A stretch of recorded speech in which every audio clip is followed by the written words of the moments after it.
Right now on ABC 10 News at 4, an update from county leaders on our local vaccine supply after yet another delay of doses and the reason behind the pause in administering vaccines. Plus, Ash Wednesday Mass during the pandemic, how churches are pivoting to mark the start of Lent. And our series Positively San Diego, the inspiration behind a sweet gesture from a patient at Grady Children's Hospital. ABC 10 News at 4 starts now. Well, about an hour ago, the county announced we can expect more vaccine site closures because of a shipment problem. Good afternoon. I'm Steve Atkinson. Kimberly Hunt has the night off tonight. The county blames the blast of winter weather hitting much of our country. Our ABC 10 News reporter Laura Acevedo is live with what the county knows right now. And Laura, this starts soon. County supervisors say we could see shutdowns as early as tomorrow. Steve, that's correct, and that's because it is a large number of vaccines. Just minutes ago, county officials confirming to me that there are nearly 53,000 vaccines that they were expecting that are now delayed. Now, that number does include the part of the delayed shipment from Moderna last week. Now, while the weather is perfect here in San Diego, county supervisors explained that the vaccine manufacturers are in the middle of severe storms. Moderna's facility is in Michigan and Pfizer's is in Massachusetts. Because of that, county vaccine locations could have to pause as early as tomorrow. Supervisor Nathan Fletcher saying some appointments will also likely have to be rescheduled. But we know that the interruptions in supply chain are inconvenient and are frustrating. We're frustrated. We certainly understand that the public will be as well. But again, we ask for everyone's patience as we continue to do everything possible to administer the vaccine.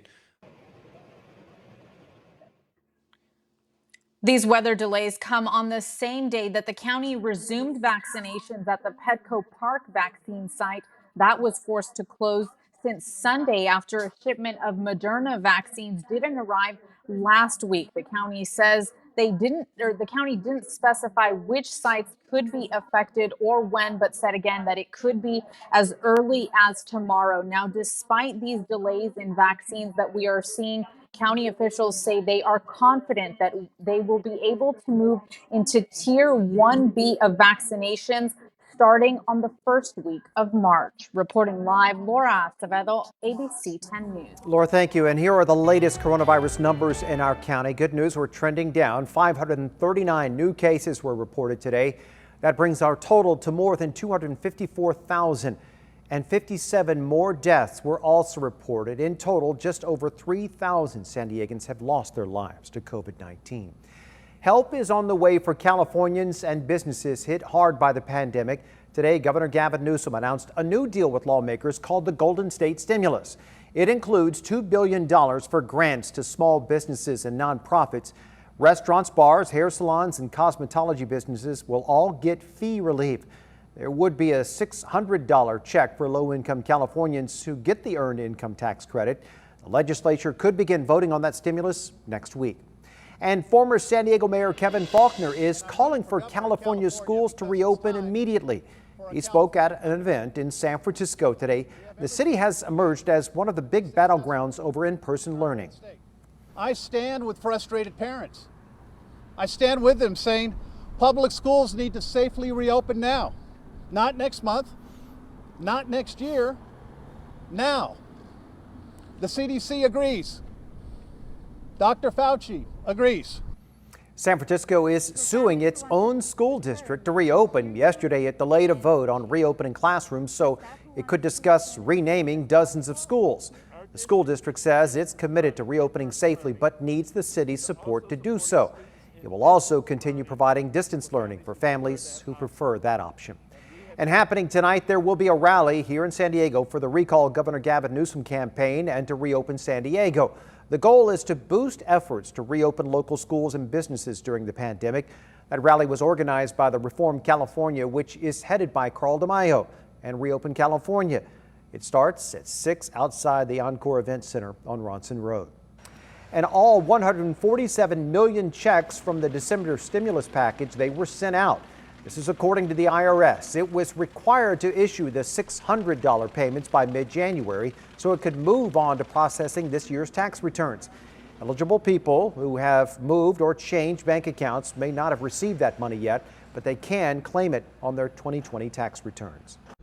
We start the news feed with the call to get COVID vaccines to more teachers. Vice President Harris stressing in an interview today that teachers should be prioritized. Not every state is doing that right now. President Biden is now saying a majority of elementary schools will be open 5 days a week by the end of his first 100 days in office. Now, his administration did come under fire previously when aides said that schools would be considered open if kids were learning in person 1 day a week. Today, healthcare workers in South Africa started getting the Johnson & Johnson COVID vaccine. It is being rolled out to them as part of a research study. The FDA is set to meet next Friday to talk about the request for an emergency use authorization for that vaccine here in the U.S. Now, it is possible that one group of people will only need one dose of the COVID vaccine.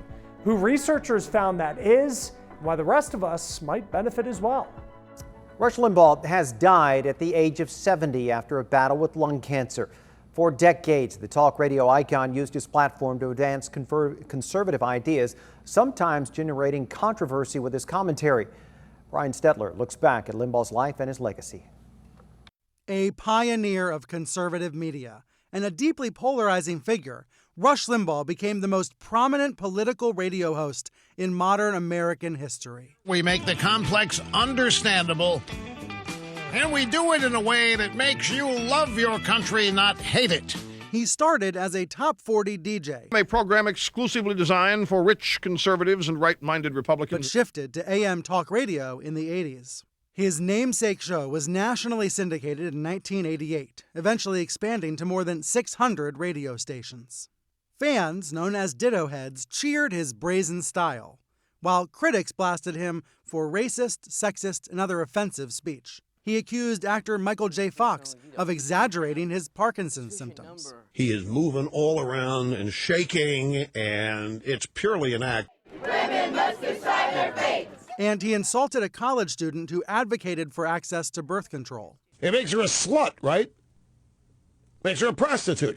After sponsors dropped his show, Limbaugh apologized for that one. I again sincerely apologize to Ms. Fluke for using those two words to describe her. In 2003, his stint as an NFL commentator on ESPN lasted only 4 weeks. He resigned in the face of public outcry after suggesting that Eagles quarterback Donovan McNabb was overrated because of his race. the media has been very desirous that a black quarterback do well. But Limbaugh's popularity survived all the controversies as well as his own personal struggles. In 2001, he suffered hearing loss from an autoimmune disease. 2 years later, he admitted a drug problem. I am addicted to prescription pain medication. Limbaugh was arrested for doctor shopping in 2006, but went to rehab and the charge was dropped. Through it all, he remained a hero to the right, defending Republicans from what he said was the biased liberal media. In 2020, President Trump awarded Limbaugh the Medal of Freedom at the State of the Union. In recognition of all that you have done for our nation, the millions of people a day that you speak to and that you inspire. A day before, Limbaugh announced that he had been diagnosed with advanced lung cancer, and he spoke directly to his radio audience. Over the years, a lot of people have been very nice, telling me how much this program has meant to them. But whatever that is, it pales in comparison to what you all have meant to me. A conservative media icon whose legacy will always symbolize division. That was Brian Stelter reporting, and Republican Congressman Darrell Issa released a statement after Limbaugh's passing, saying in part, quote, "The conservative movement has lost one of its most treasured and happy warriors," adding, "and we have lost a brave and generous friend like no other."